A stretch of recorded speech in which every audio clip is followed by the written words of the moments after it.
پیارے بچوں، ایک شکاری نے چڑیا کو پکڑنے کے لیے جال بچھایا۔ اتفاق سے چڑیا اس کے جال میں پھنس گئی۔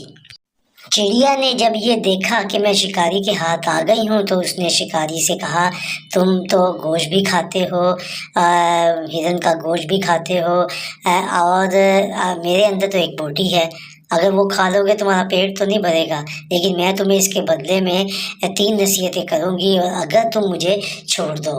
اس نے کہا، میں چھوڑتا ہوں، دیکھتا ہوں یہ کیا کہتی ہے۔ بہرحال پھر چڑیا نے اس کو کہا کہ جو بات کبھی نہیں ہو سکتی اس پر یقین مت کرنا۔ اس کے بعد وہ چڑیا وہاں سے اڑی اور دیوار پر بیٹھ گئی۔ پھر اس نے کہا کہ جو بات ہو جائے غم نہ کرنا۔ کہنے لگی، تم نے چھوڑ کر غلطی کی مجھے، کیونکہ میرے پیٹ میں سونے کا پتھر تھا۔ یہ سنتے ہی شکاری پریشان ہو گیا، تو اس کو دیکھ کر وہ ہنسی اور کہنے لگی کہ تم نے میری پہلی نصیحت پر عمل نہیں کیا، اور وہ وہاں سے اڑ گئی۔ ہے کہ ہمیں بڑوں کی نصیحت پر عمل کرنا چاہیے۔ اگر ہم نصیحت پر عمل نہیں کریں گے تو اس سے ہمارا ہی نقصان ہوگا۔ پیارے بچوں، اگر یہ کہانی آپ کو پسند آئی ہے تو پلیز سبسکرائب کیجیے گا تاکہ آئندہ آنے والی کہانی آپ کو ملتی رہے۔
شیر نے پوچھا، کیا ہوا؟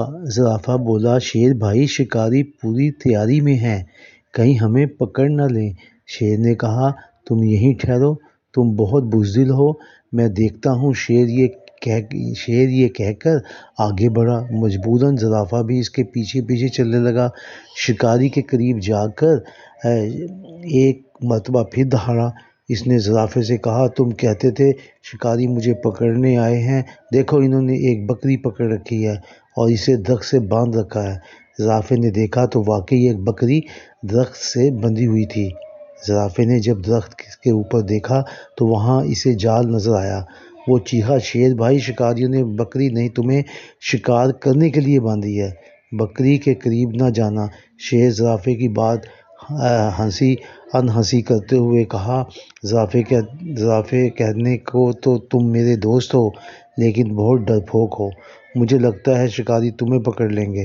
میں نے کافی دنوں سے بکری کا شکار نہیں کیا، آج بہت مزہ آئے گا۔ شیر نے جیسے ہی بکری پر حملہ کیا، مچان پر بیٹھے ہوئے شکاریوں نے شیر پر جال پھینک دیا۔ شیر جال میں بری طرح پھنس گیا۔ زرافہ اپنے دوست کو بچانے کے لیے کچھ نہ کر سکا، چنانچہ شکاری شیر کو پنجرے میں بند کر کے چڑیا گھر لے گئے۔ پیارے بچوں، شیر کے جانے کے بعد جنگل کے تمام جانوروں نے خوشیاں منائیں، صرف